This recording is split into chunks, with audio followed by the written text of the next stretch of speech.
صلى الله وسلم عليك يا سيدي ويا مولاي يا رسول الله.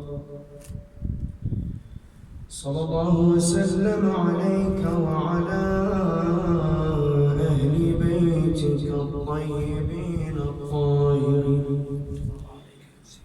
لعن الله الظالمين لكم والغاصبين لحقكم من الأولين والآخرين إلى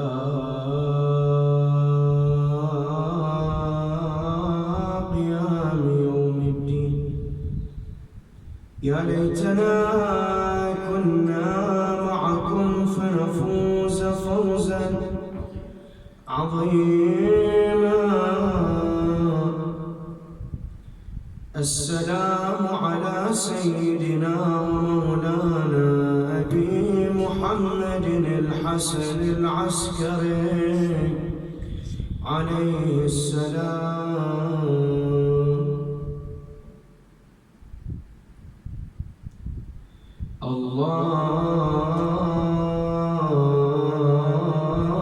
الله أي رزية إلمام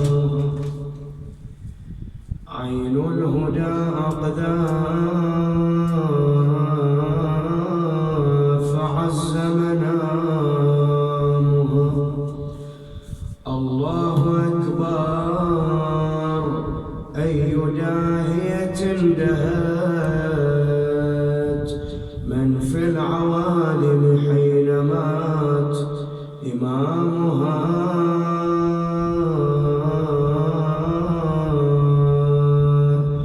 اليوم مات العسكري أيوا إماما. اليوم مات العسكري وغاب عن أشياعه غيث الورى وعصامها.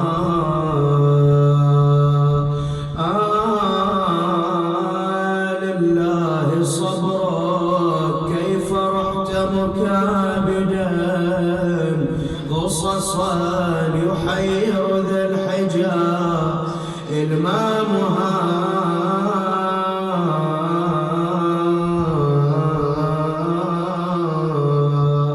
حتى قضيت أيوا إماما حتى قضيت وما قضى منك الهدى وطرا ونال القصد في طغامها. اليوم قد فقدوا معا لما قضى ووصيه قد غاب وهو ختامها. اليوم مات الأوصياء وغاب عن أشياعه غيث الورى وعصامها. وعاشر الأولاد يم حسين مات بغصته برقصة مرة ولا جيتي حضرتي موتته. ليت يم حسين جيتي له شفتي مصرعه على فراش المرض يتقلب وجبنه موجعه وابنه المهدي جار حسره ويجري مدمعه والإمام العسكري مسجل ويوصي وصيته. الله ينور العين بعد فراق أبوه لازم العدوان يبني عقب عيني يطلبونك يا ضياء عيني قصدهم يذبحون وانت تتخفى بأمر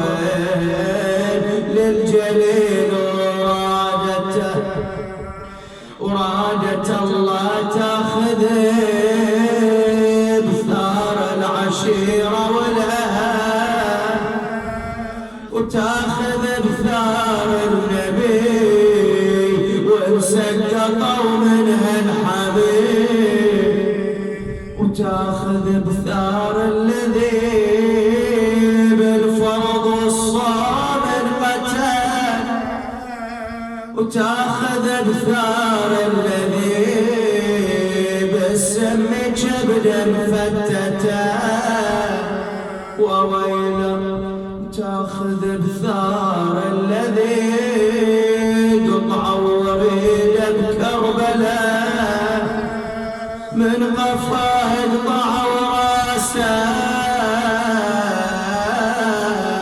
ودم الاحرار السلام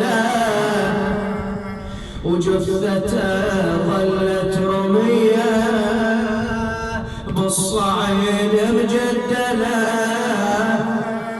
شهروا راسه بكون بلوا علينا ونسوته وقفوا ذيك العزيزة حاسرة بمجلس يزن ونادوا عليهم خوارج بالسكك مثل العبيد بعد وجدك السجاد يبني مغللين بالحديد وراس جدنا بالرماح تلعب الريح بشيبته الأمر والمرجع لله وأفوض أمري إلى الله إن الله بصير بالعباد. قال الله العظيم في كتابه الكريم أعوذ بالله من الشيطان الغوي الرجيم بسم الله الرحمن الرحيم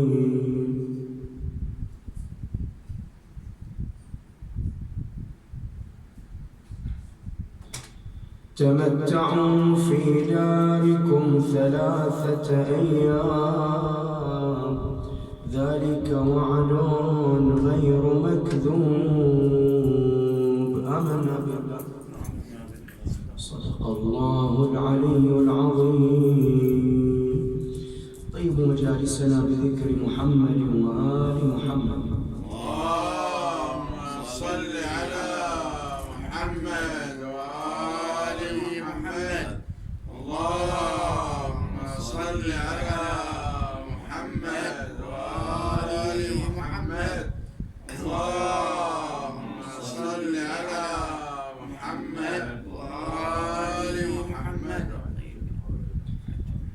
ولد الإمام الحسن العسكري صلوات الله وسلامه عليه بالمدينة المنورة سنة 232 للهجرة النبوية، وبقي فيها إلى أن أصبح عمره الشريف 4 سنين، ثم أشخص مع أبيه الإمام الهادي إلى سامراء بأمر من المتوكل العباسي، وعاش في سامراء في ظلال أبيه حتى استشهد والده سنة 254، فتولى الإمامة وله من العمر 22 سنة، واستمرت مدة إمامته 6 سنوات، ثم استشهد مسموما على يد المعتمد العباسي سنة 260 وله من العمر 28 أو 29 سنة. وفي بحث أن الإمام العسكري عليه السلام أقام في سامراء خرج منها. ذكروا أن الإمام طلع من سامراء قبل وفاة أبيه بسنة للحج، ثم رجع إلى سامراء، فقالوا طلع طلوع عادي نعم للحج، لكن طلع بالمعجزة. تاريخ يذكر أن قضية الجرجاني اللي راح إلى الإمام الحسن العسكري وقال له أنا رايح إلى الحج، قال له الإمام بتوصل إلى مكة في اليوم الفلاني، وبعدين بتوصل إلى جرجان في اليوم الفلاني في الساعة الكذائية، اجمع لي الشيعة والموالين في بيت واحد وأنا سأوافيكم بعد العصر من ذلك اليوم. بالفعل وصل في اليوم اللي أخبر به الإمام في الساعة التي قالها عليه السلام. جمع الشيعة والموالين في بيت واحد، صلى الإمام العسكري صلاة الظهر والعصر في سامرة، ثم ذهب إلى جرجان فوصل في العصر من ذلك اليوم، فسأل عن أحوالهم وقضى حوائجهم وشاف مرضاهم.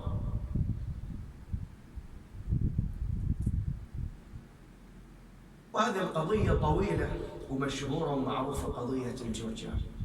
على كل، الإمام العسكري عليه السلام دفن في سامراء بجانب أبيه الإمام الهادي في بيته. هذه الأرض اللي دفن فيها الإمام العسكري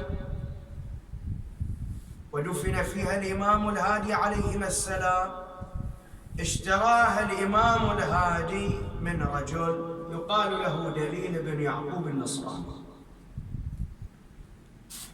هذا كان كاتب إلى الوزير العباسي بغا، كانت عنده أملاك، اشترى منه الإمام الهادي هذه الأرض ذات الحضرة وسرداب الغيبة، هذه كلها بيت للإمام الحسن العسكري، للإمام الهادي عليه السلام.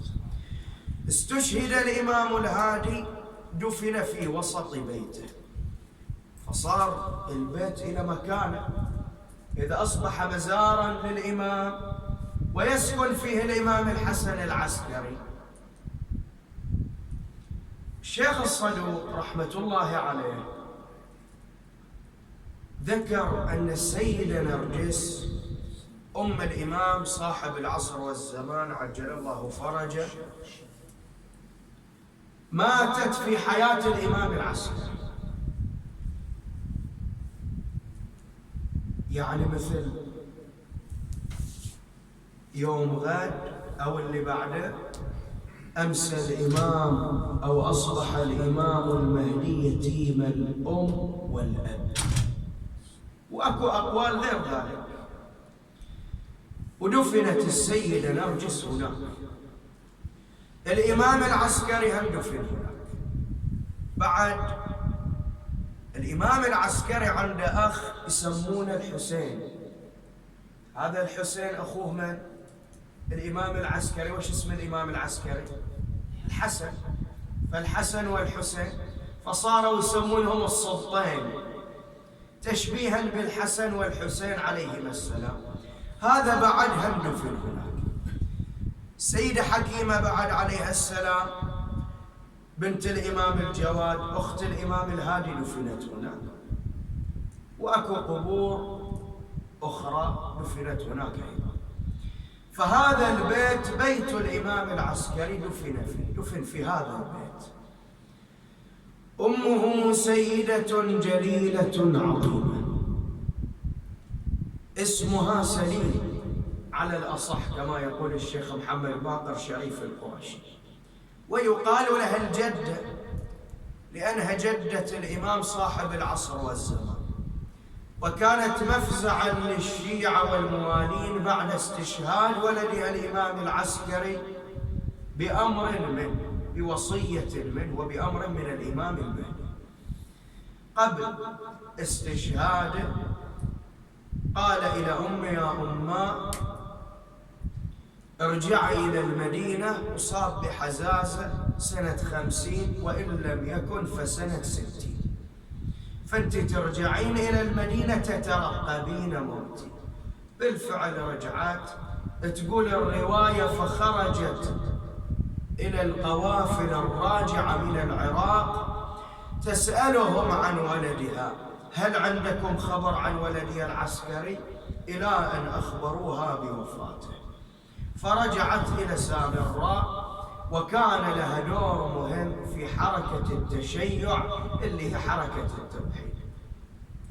ويكفي في فضلها ما قاله الإمام الهادي: سليل مسلولة من الآفات والعاهات والأرجاس والأنجاس. الإمام العسكري عليه السلام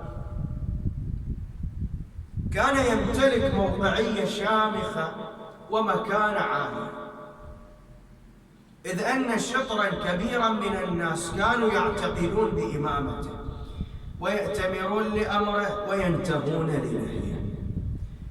لذلك بنو العباس ملئت قلوبهم رعبا منه لعظيم مكانته ومقامه. شلون؟ مدة إمامة الإمام العسكري كم سنة؟ 6 سنوات. دخل السجن فيها 6 مرات، وهو في سجن عام. أساساً هو في سجن عام في مدينة عسكرية غير السجن اللي هو في سجن 6 مرات. وين سجنه؟ شوف إلى أي حد الخوف وصل عندهم. سجنوه في سجن الجوسق. وش يعني؟ هذا السجن جزء من قصر بني العباس بكبار الشخصيات اللي يخافون منهم، مثلا قواد من بني العباس، وزراء، وهكذا. 6 سنوات و6 سجون وسجن الجوسق، ويخافون من خروجه من سامراء. هذا كله يدل على عظيم مكانته التي يهابها بنو العباس. وكل واحد عاصر من بني العباس حاول اغتياله بشتى الطرق. أول واحد المستعين، هذا دبر لقتل الإمام عدة مرات، كلما فشلت واحدة دبر أخرى. جاب بغل صعب شروس، وهذه القضية ذكرتها الزيارة. في زيارة للإمام الحسن العسكري اسمها زيارة الساعة 11، أو بالأحرى دعاء الساعة 11. احنا عندنا في كل يوم زيارة خاصة لمعصوم. يوم السبت مثلا للنبي صلى الله عليه وآله، يوم الأحد لأمير المؤمنين، يوم الخميس للإمام الحسن العسكري عليه السلام. وعندنا 12 ساعة في النهار في كل يوم، هذه مقسمة على عدد الأئمة، كل ساعة باسم واحد من الأئمة. ساعة لأمير المؤمنين من طلوع الفجر إلى طلوع الشمس، إلها دعاء خاص يسمونه دعاء الساعة الأولى. وهكذا ما زلت توصل إلى ساعة الإمام العسكري وهي الساعة 11. هذه وقتها من قبل اصفرار الشمس إلى اصفرارها. وهذا ذاكرنا العلامة المجلسي في البحار عن الشيخ الكفعمي في مصباحه. تقرأ في الدعاء: وبالإمام الثقة الحسن بن علي الذي طرح للسباع فخلصته من مرابطها، وامتحن بالدواب بالصعاب فذللت له مراكبها. المستعين جاب بغل صعب شروس ما استطاع أحد أن يلجمه أو يركبه حتى يغتال الإمام الحسن العسكري. إذا ركب الدابة يقول لك جمحت به ومات، وهذه موتة طبيعية، شيء عادي يعني. يا كثر الناس اللي يموتون بهذه الطريقة. جمحت به الدابة ومات. اجى الإمام العسكري التفت إليه المستعين قال له: يا ابن الرضا ألجم هذا البغل. فقال الإمام: يا غلام ألجم هذا البغل. قال: لا أحب أن تلجمه أنت. فأقبل بنفسه، وضع يده المباركة على كفل البغل فعرق حتى سال العرق منه، وصار في غاية التذلل له إجلالا وإعظاما وهيبة للإمام الحسن العسكري. اللهم صل على محمد وآل محمد. رجع الإمام، التفت إليه المستعين قال: يا ابن الرضا، أحب أن تسرج هذا البغل. قال الإمام يا غلام أسرج هذا البغل. قال لا أحب أن تسرجه أنت. إجا الإمام أسرجه رجع. قال المستعين يا ابن الرضا أحب أن تركبه. قال الإمام يا غلام اركب البغل. قال المستعين لا أحب أن تركبه أنت. جاء الإمام ركب البغل، مشى بأسرع بصار يهرول، نزل من على ظهر. التفت الإمام إلى المستعين قال له هو بغل يصلح لك يا أمير؟ فقال لا عفته لك. فقال الإمام يا غلام سق البغل إلى الدار. هذه محاولة وفشلت. التفت إلى سعيد الحاجب قال له خذ الإمام واطلع بخارج سامراء إلى الكوفة، في الطريق اقتل الإمام في طريق الكوفة. طلع بالإمام وصل الخبر للشيعة، كتبوا للإمام وصلنا خبر، وقع الإمام على الكتاب إني نازلت الله في هذا الطاغي وهو آخذه بعد 3. اجت 3 أيام قتل المستعين.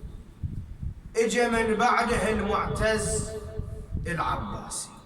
هذا نشر بين الناس أنه سيقتل الإمام الحسن العسكري.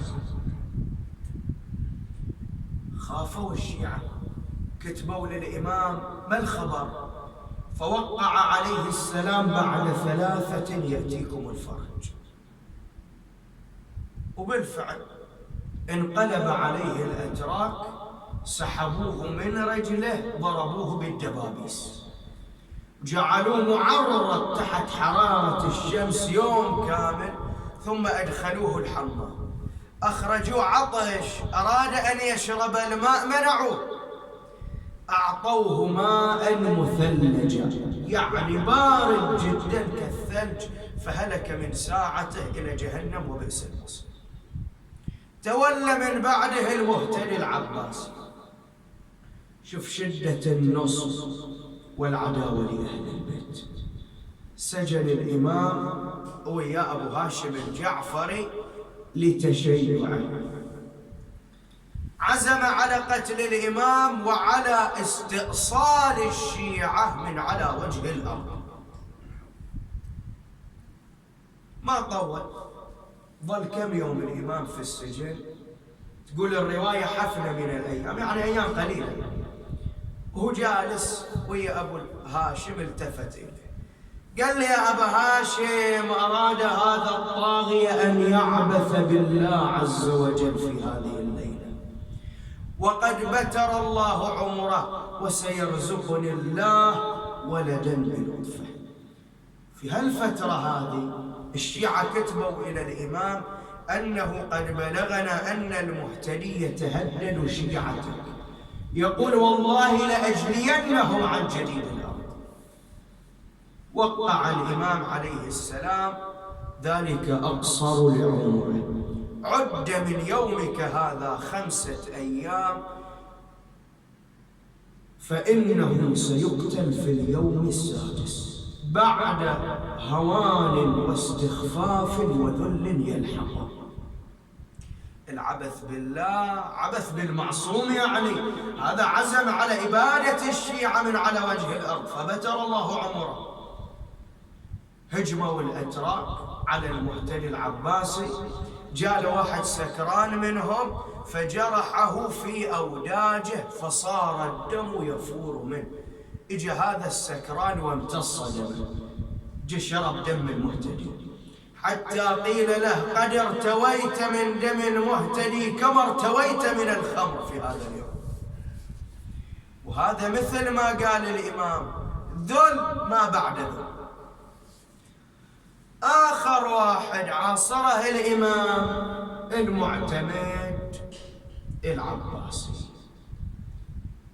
هذا كان خايف، قبل 3 واحد حكم 6 7 أشهر، واحد 11 شهر، واحد 1 و11 شهر.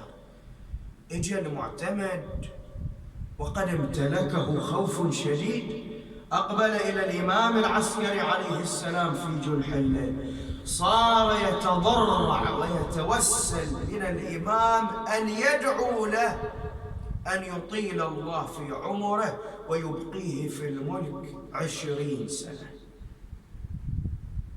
فقال الإمام: مد الله في عمرك، مثل ما دعا له الإمام. ظل في الملك مدة 20 سنة، هدأ باله، استقر، اطمأن. لكن كم مرة سجد الإمام، كم مرة آذى، كم مرة فرض عليه إقامة جبرية.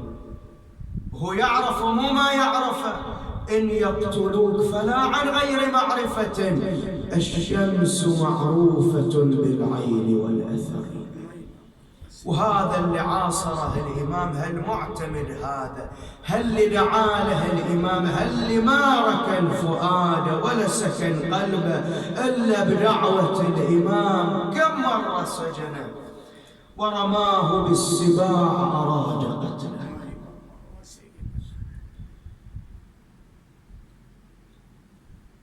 أمر نحرير الخادم أن يسجن الإمام، فسجنه عنده. هذا ناصب قاسي إلى أبعد درجة، شديد البغض والعداوة لأهل البيت، ضيق على الإمام، لاقى منه الإمام أشد الأذى والمعاناة، أعطاه ما لا يتحمل من الأذى.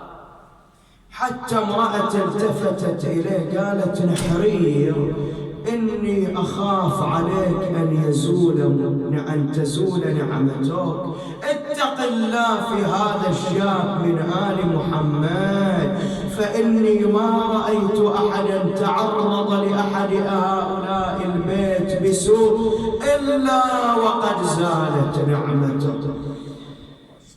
فقال: والله لأرمينه بين السباع. راح إلى المعتمد، أخبره بما يريد، استحسن رأيه، قال له: إيه نعم، ذب بين السباع، هذا ما نريده.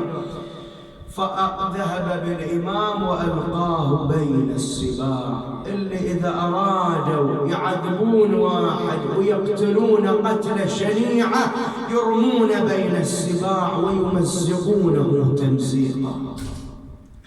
إجا صباح اليوم التالي يريد يشوف هل بقيت له باقية، ما شاف إلا الإمام واقف يصلي والسباع تحوط حوله. فأقبل مسرعا إلى المعتمد وهو يقول: العسكري واقف يصلي والسباع من حوله.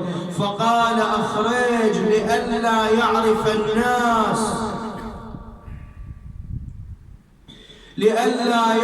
الناس فيفتتنون به بعد ذلك. يلا طلع سريع. طلع الإمام، لكن هل رق قلبه؟ هل تركه في حاله بعدما رأى من الآثار والمعاجز والكرامات؟ ما تركه حتى دس له ذلك السم القتال في اليوم الأول من شهر ربيع الأول. فبقي إمامنا 8 ليال يتقلب على فراش مرضه يمينا شمالا، والسم قد غير ألوانه. تقول الرواية في مثل ليلة غد المعتمد أمر 10 من جلاوزته لا يفارقون الإمام ليلا نهارا ويطلعون على أخباره أول بأول. في مثل ليلة غد كتبوا إليه الإمام يمشى عليه ساعة بعد أخرى، مفارق الليلة مفارق. ما ظنت لأنه يبقى بعد هذا اليوم أبدا. قال: اخرجوا من عنده. خرجوا وبقي مع الإمام صقيل الجارية وعقيل الخادم ومن علم الله غيرهما، يعني الإمام المنتظر، وهو ينظر إلى أبيه وهو على تلك الحال يغشى عليه ساعة بعد الأخرى وهو يصرخ: وأبتاه. عظم الله قبيل صلاة الفجر أمر الإمام العسكري بماء قد غلي بالمصطكى يريد يبرد على حرارة السموم. جيء له بالماء قال أبدأ بالصلاة أولا، فأراد أن يتوضأ فلم يتمكن. وضأه ولده الإمام المهدي شباب عمره 28 سنة وهو عارف يرفع الإناء من شدة الضار. وضأه ولده، غسل وجهه ويديه، مسح رأسه ورجله. صلى الإمام صلاة الصبح، أراد أن يشرب الماء، أمسك القدح بيده فجعلت يده ترتعش، فصك القدح ثنايا فسقاه ابنه المهدي بيده، ثم أوصاه بوصايا: بني أبشر فأنت صاحب الزمان وأنت المهدي وحجة الله على خلقه. لا تخليني يا ابويا محير بدهر البلاء، تلفظ انفاسك يا غالي وجثتك متنحله. مو كفايه اللي جرى علينا مصايب كربلاء، مو كفايه حسين ظل جثه على المبرسل وإنما، مو كفايه حسين ظل، مو كفايه حسين شال السهم قوه من الظهر، ومن العطش جبنة فطار طاح من ظهر المهر. مو كفايه زينب تشوف على صدر الشباب يفري ولاجه ظل جسمه على المبرسل. فتح عين العسكري ازداد قلبه من الألم. لا تذوبني يا ابويا ذاب قلبي من الألم. مو كفايه عمتي تستر وجهها بالكفور. هذا وإمامنا قد مد يديه ورجليه، غمض عينيه وقد رشح جبينه وقد فاضت روحه. ارتفعت الصرخة والتها، رحم الله الصرخة وإماما وحسنا.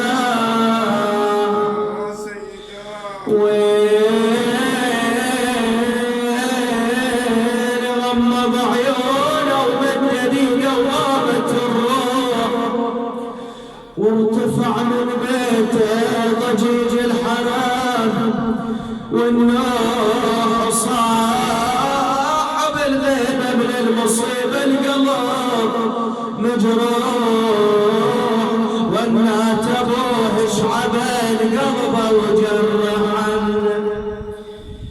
ويلي وباشر بتغسيله ابو صالح وسجر، وبالمغتسل حط حمل الاسلام خلى. والله وكفنا وحطوا بالنعش مد وصاح ويلا شفت يا ابويا بعدك العدوان منا. غسل الامام كفين ولا يلي امر الامام الا امام مثله. اقول مولاي يا صاحب الزمان، لما وليت امر ابيك غسلته وكفرته ورأيته جسدا كاملا ومحزوز الراس، ولم ترد أضلاعه ولم تطحن أضلاعه ولم تر دمه قد اختلط بعظمه ولحمه. قلت قبل وين قبلته، لكن جدك زين العابدين تحير أين يقبل أباه، فوضع خده في منحره الشريف، وإذا بالصوت من المنحر بني واسند رضيعي إلى جنبي. عظم الله أجوركم. وضع الإمام العسكري على المصلى، أقبل أخوه جعفر للصلاة عليه، وإذا بباب فتح من دار الإمام الحسن العسكري استقبل الإمام، وإذا به خرج شاب أدعج العينين أزج الحاجبين وجهه مشرب بحمرة، أقبل إلى عند عمه جعفر فجذب جعفر من ردائه قال تنحى يا عم، أنا أولى بالصلاة منك على أبي، وصلى على أبيه وغاب عن الأبصار. لكن أقول مولاي إلى متى؟ طالت علينا ليال الانتظار. ترى عندك شيعة ينتظرونك، ترى عليك ضلع مكسور من زمان يحرصونك عليه، عندك عم طاح تحت عتبة الباب، عندك جد أشرف الأجداد بعد رسول الله فضخت هامته في محرابه بالصيد، عندك جنازة رماها بالسهام. بعد وش نقول له عن كربلاء؟ وش نقول له؟ عندك جنازة داسوها بالخير، لو عندك رضيع ذبح على صدر أبيه، وش نقول له؟ وش نقول له؟ تصبر عماتك خذوها فوق الأكوام، والروس فوق الرماح تاضي مثل الأقمار، بين العساكر عمتك تمشي بالأخمار. صبرك يا ابو صالح على الذلة شليعة، جرد حسامك واركب الميمون هالساع، وانشر راية وثور يا ابن الحسن فزاع، واطلب الثار اللي قضى مكسور الأضلاع، واللي على المسنات وجفوفه قطيعة. بعد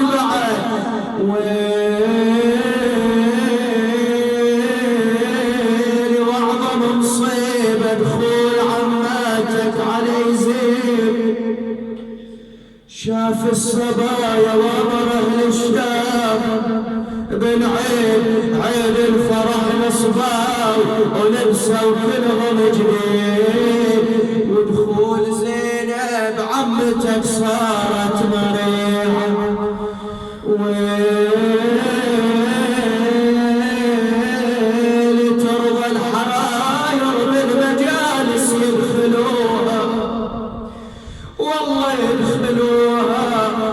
بعد عزوتها وعقب ذبحت أخوها ونادت على حيدر على الكرار، أبوها قوم بعجل وادرك يا ابو الشيمة الوديعة، ماذا يهيجك إن صبرت لوقعة الطف الفظيعة، ترى تجيء فجيعة بأمض من تلك الفجيعة، حيث الحسين على الثرى. اللهم صل على محمد وعلى محمد.